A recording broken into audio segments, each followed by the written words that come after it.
ma leen wax mais yéen ay forces occultes mais yéen ay terroristes mu yéen majorité bi ay terroristes ay forces occultes ay forces spéciales yéen yéenay ñëw fii indi fi benn loi boo xam ni mën na leen topp ëllëg mais yéen da ngeen dëgër fit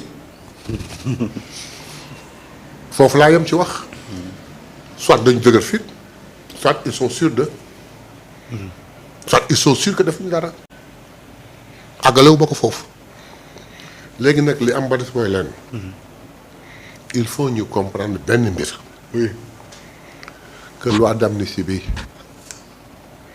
dafa am ñu ko defoon parce que Sénégal bu ko ñemewul wax yaa ngi ko denc sa biir tudd nañ fa ay tur ñu recruter ay nervi bërki démb rek benn vidéo génn bu benn mbër di wax naan diw moom ma waxoon naa ko wutal ay nervi wax nañu ka leen daan fay wax nañu fan leen dëkkaloon wax nañu ka leen jox oto yi wax na leen lan leen daan fay ak lan leen santoon leer na nañ enquête ak moo koy jeexal ba mu jeex mais bu kenn deful dara mais kenn du jàpp kenn. Mais justement doyen en parlant de enquête est-ce que tey yéen au niveau de l'Assemblée nationale am ngeen possibilité taxawal une commission d'enquête parlementaire. waaw ci lu sur jëm cette affaire là. du moment que la loi jàll na on peut créer une commission d'enquête parlementaire. mais commission d'enquête parlementaire bu ñu ko commencé woon aussi alors que la justice commencé son enquête ak la police. on sera obligé d'arrêter. ok léegi attendons ñun de voir nous y veillons. parce que nous voulons que justice soit faite. nous veillons maintenant dafa naan loolu leer na léegi on en vient à la lenteur de la justice.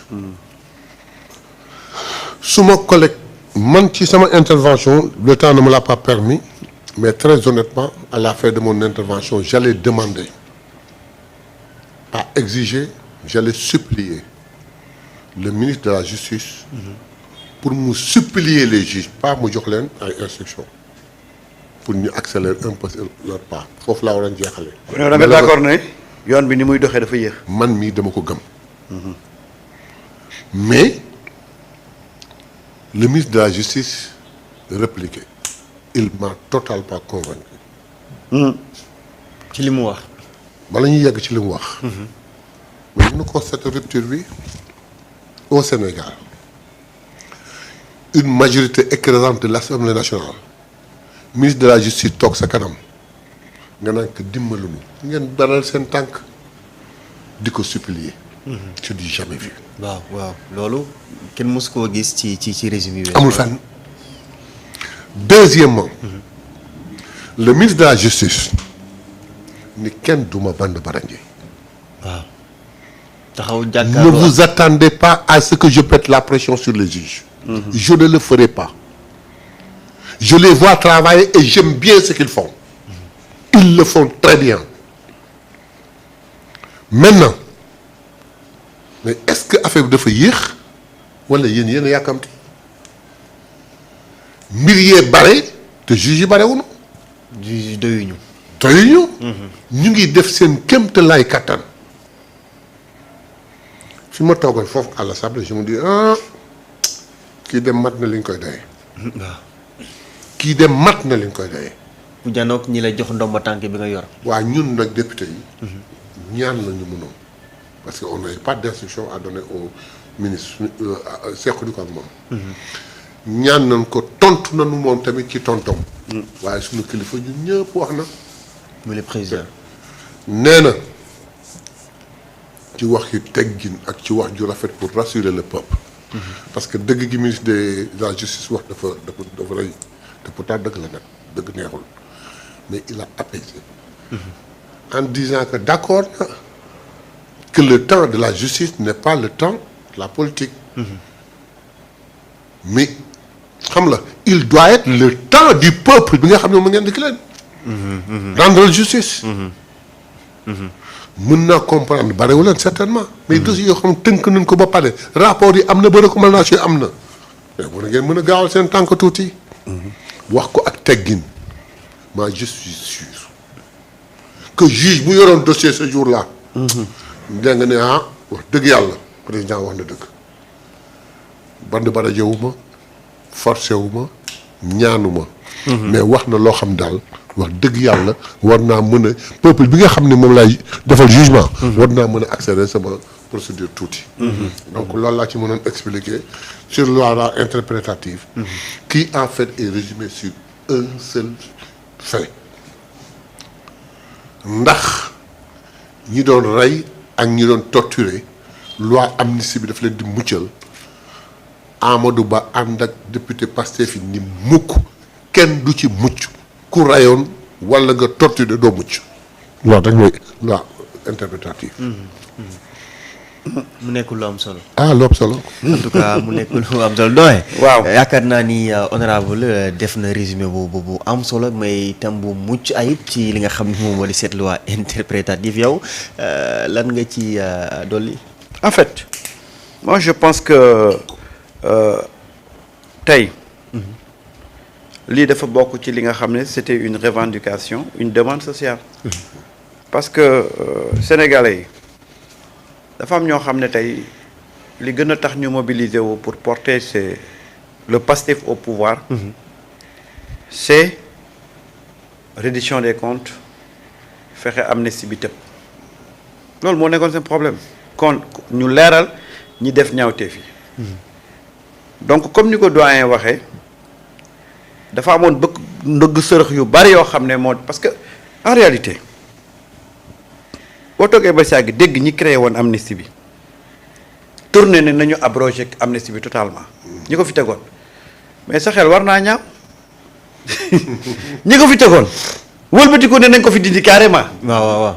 c'est-à-dire que voilà il faut être fou pour ne pas comprendre voilà lan moo nekk derrière. mais c'est parce que xam ne ni conséquence su dindi bi. waaw du jote la ñu bëgg. mais justement c'est-à-dire que ñoom ñoo fi teg amnistie après ñu jóg di xeex pour que amnistie bi ñu dindi ko totalement y a problème et ce problème là les gens l'ont décelé depuis longtemps parce que aussi foo jàppee nit dof fekk kooku mu ngi lay wutal ay garab yu la faj mais les gens ont très tôt compris parce que y a eu trop de cacophonie ñoom ci seen communication dans un premier temps dañu ñëwoon pour apaiser dalal jàmm am ci réew mi nañ bàyyi amnistie bi noonu ñu dem ba si digg ba ñoom ñu mel ni saa waay dañ leen woo ci pet ne leen non am ngeen beneen solution à défaut ñu fi bàyyi amnistie bi buñ ko abrogé totalement rek yéen ba tey. c'est comme si abrogé ko partiellement. waaw c'est comme si on avait laissé mais en réalité li ñu génne ci loi interprétative bi mais c'est la préoccupation de tous les Sénégalais. mooy ñan ñoo rey ñan ñoo doon torturer mais loolu moo soxal nit ñi. mais Samba doguma la keroog bi ñu koy voté.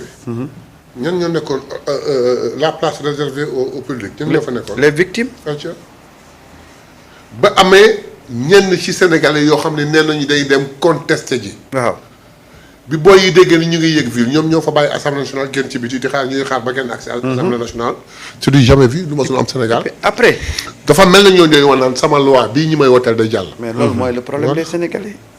ensuite j'ai entendu des fois da ngay toog ba sax tu te poses la question ci yenn nit ñi bu ñuy dugg ci yenn débat yi ci ban état d'esprit la ñuy nekk parce que bu ma bëggee gis au moment où on parle de torture on parle de crime ay nit ne ñi doon toj.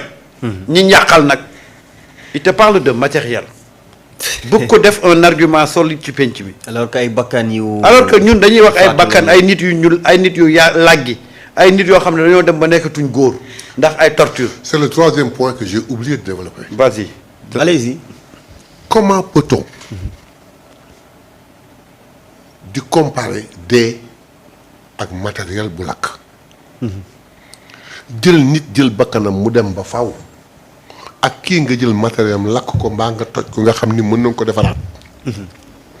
te ñenn ñi sax am nañu assurance d'ailleurs. va nañ jël ay exemple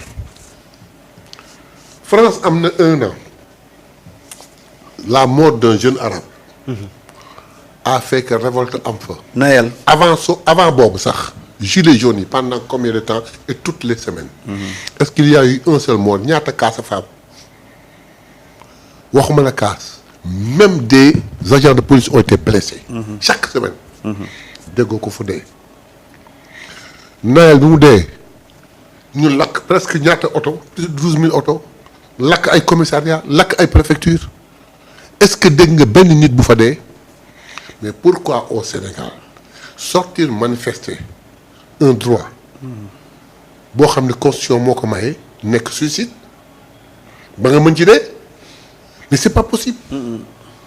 donc ku toog di comparer naan da ngay dóor doom parce que dafa toj dafa lakk di làq doom non da ngay dóor doom parce que dafa rey dafa torturer di làq doom parce que dafa lakk je dis que c'est pas sérieux. demal aux États-Unis au Capitole les gens sont rentrés dans le Capitole jaxase fa lakk jaxase kayit yëpp. da nga fa dégg benn mort. même bi ñu paree te condamné leen waa ji lu mu ñëw lu mu def daf leen gracier ñoom ñëpp. c'est que lu ñu mën a defaraat la suñu warugar nag lenn la bu ñu toppee yi ñu rey topp ñu torturé ba pare. képp ku yàqale woon suñ ko mënee nañ ko indemniser. ñaar nag toj ak lakk du fi jóg ba àddinay tukki waaye ci sunu wargar la bis bu yëngatu di amati force de l'ordre di organiser wu te bañ a rey bañ a torturer. empêcher que ba nga xam ni dégâts bi du bari. foofu kese la ñu mën def waaye il n'est pas comparable lu ñu lakk ak ku dee di ko def sax mais nag fa may mujjee rek